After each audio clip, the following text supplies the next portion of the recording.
Pois esta manhã o secretário de Infraestrutura e Logística, o João Vitor Domingues, deu uma entrevista falando sobre as obras de recuperação, de tapa-buracos em todo o estado. Ele falou sobre os projetos que o governo está em andamento, licitações, aquela coisa toda, e ele fez um comentário sobre a 470.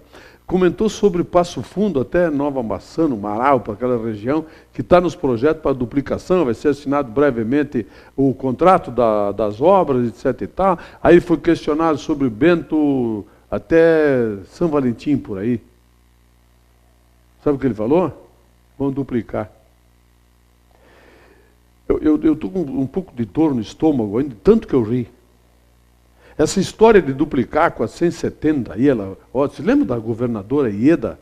Ela veio para Bento 3 vezes para falar sobre isso, anunciou que ia ser feita a assinatura do contrato lá em Carlos Barbosa, teve gente que saiu daqui, foi para Carlos Barbosa para estar presente, ou solenidade, etc. Tal.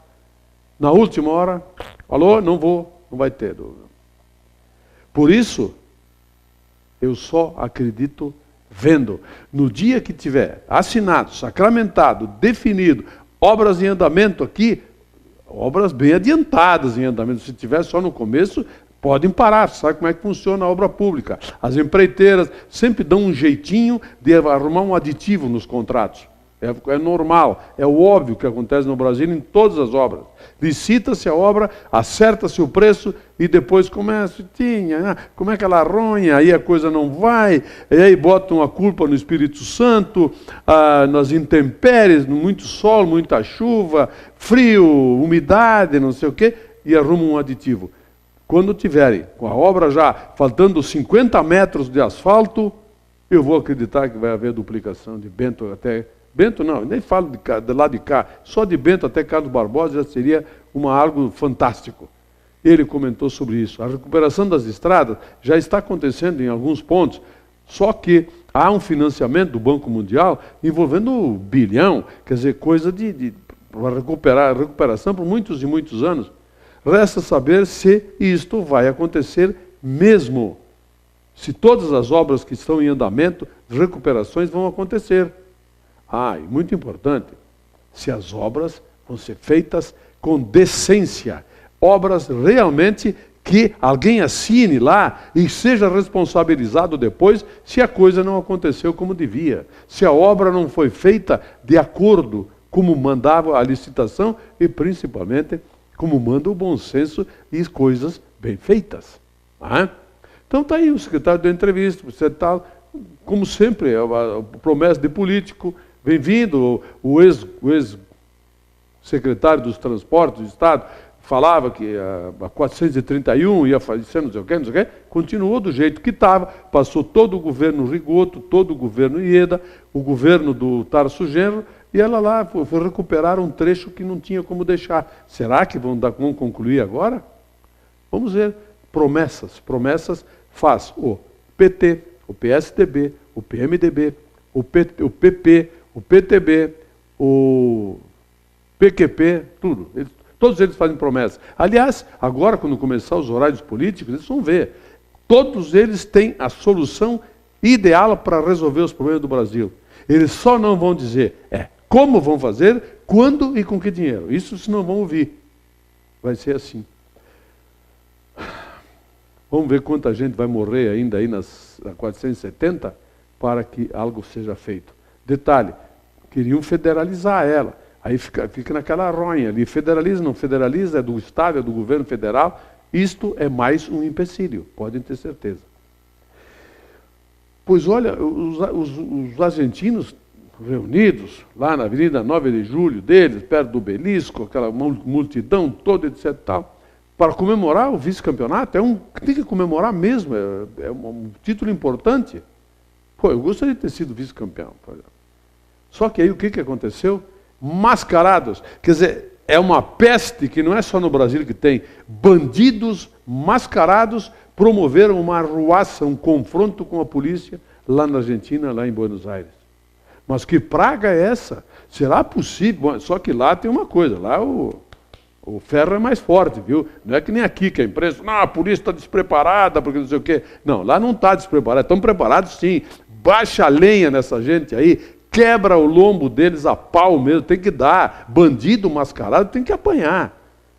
Pois é, lá em Buenos Aires, vejam só. A Alemanha é um povo extremamente educado, do primeiro mundo, uma das maiores potências econômicas mundiais, culturais, etc., do mundo. Só que, lá, como aqui, como na Biafra, como na Rússia, nos Estados Unidos, tem gente que não presta.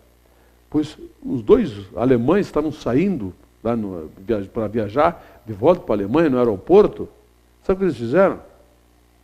Roubaram uma escultura avaliada em R$ 25.000.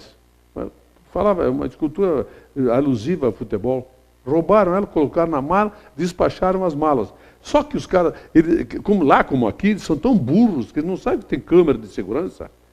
As câmeras filmaram eles, e eles foram localizados num bar lá, num restaurantezinho dentro do aeroporto, e foram presos, tranquilamente, obviamente. Né?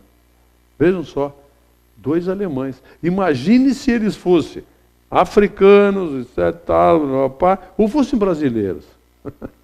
São alemães. Para ver como gente que não presta tem em todas as nações do mundo, em todos os partidos, em todas as profissões, tem os vagabundos, ladrões, etc. e tal. Mas tem quem acha que é mais seletivo, né? Tem moral, ética e honestidade seletivo, então é só os outros que fazem. Né? A turma ali, não. Os seletivos, que são muitos, aliás. Datafolha publicou números da Copa. Não foi um órgão governamental, foi o Datafolha, que pertence ao grupo da Folha de São Paulo, que é uma das detratoras, o maior inimigo, figadalo do governo, a Folha de São Paulo. Publicou números da Copa, que é para separar bem a política, etc., tal, da Copa do Mundo. Números que surpreenderam a todos. Principalmente a imprensazinha chinelona, vagabunda e muitos internautas que nós temos aqui nesse país que detonaram o Brasil do começo ao fim antes da Copa. Depois quebraram a cara. Agora tem muitos deles que estão voltando à internet. Para o Brasil. Vamos para o diabo que os carregue, meus amigos. Vocês detonaram a Copa. Agora chupem. Chupem, porque foi uma grande Copa do Mundo que foi realizada no Brasil. O resultado do Brasil de campo, uma vergonha. Tanto quanto aqueles 4-0 que o Grêmio levou no Grenal, lá na Arena, há pouco tempo, em março. Uma vergonha. Só que isto não deprecia Porto Alegre, ou o Grêmio como instituição. Pois é, o Brasil honrou as suas maiores tradições de hospitalidade, bem receber. Os aeroportos funcionaram perfeitamente, os transportes aqui internos, etc., foram elogiados. A receptividade para essa gente toda que veio de fora e trouxeram bilhões aqui para esse país e vai repercutir, porque agora aqueles todos detratores que avacalharam com esse Brasil aqui foram desmascarados. Aqueles que vieram serão os nossos maiores embaixadores e divulgadores de tudo que de bom viram aqui. Eles descobriram que não era bem aquilo que a nossa imprensazinha chinelona, vagabunda e politiqueira dizia. E que muita gente do mesmo nível também botava nas redes sociais lá para o exterior. Pois é, quebraram a cara.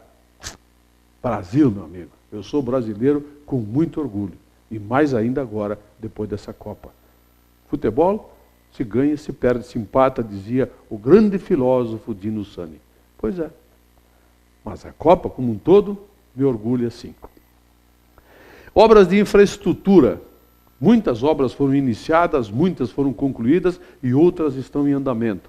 Agora, peraí, eram obras que não sairiam se não houvesse a Copa. Com certeza, se não tivesse Copa do Mundo no Beira-Rio, aquela gente toda que mora daquele lado lá da Zona Sul de Porto Alegre, iam continuar comendo o pão que o diabo amassou com aquela situação que estava a locomoção para lá e para cá, lá para o Beira-Rio e lá para o lado sul da cidade.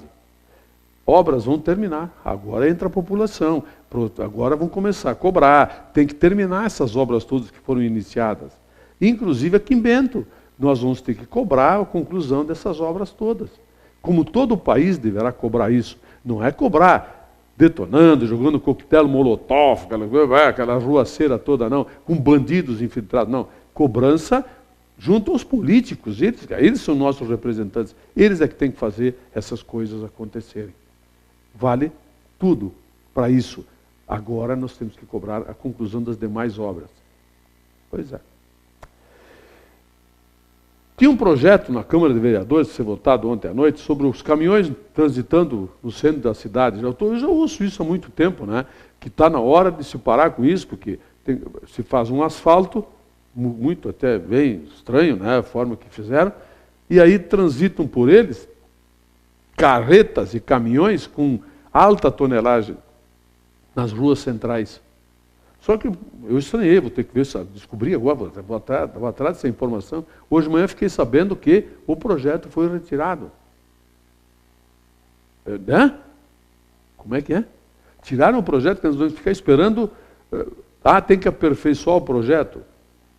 Vamos fazer o seguinte, então, coloque no projeto que Bento faça vias aéreas, tipo o Minhocão de São Paulo, assim, por cima das ruas centrais, exclusivamente por caminhões. Aí não vai ter nenhum problema mais. Os caminhões transitam pela parte aérea dos viadutos e os carros transitam embaixo, as pessoas também. Vai ver que esse novo projeto, se ele acontecer, vai resolver o problema e satisfazer a gregos e troianos. Mas eu vou me informar sobre isso, provavelmente amanhã eu já tenha essa informação. Começa amanhã o Campeonato Brasileiro para o Grêmio, para o Internacional, começa quinta-feira. O que nós vamos fazer agora? Tem que fazer uma reciclagem. Nós vimos jogos fantásticos de futebol na Copa do Mundo, 64. Deve ter tido 1 ou 2 jogos que não foram lá essas coisas, nenhum Brastemp. Mas eles já mesmo assim foram muito melhores que a maioria dos jogos do Campeonato Brasileiro. O que é que nós vamos ver agora? Não sei se vai dar para se reciclar em pouco tempo. Eu, como já disse, eu estou depressivo só de pensar que agora eu vou ter que ver determinados jogadores em campo maltratando a bola. Pois é. Muito obrigado pela sua audiência, telespectador. Eu volto amanhã.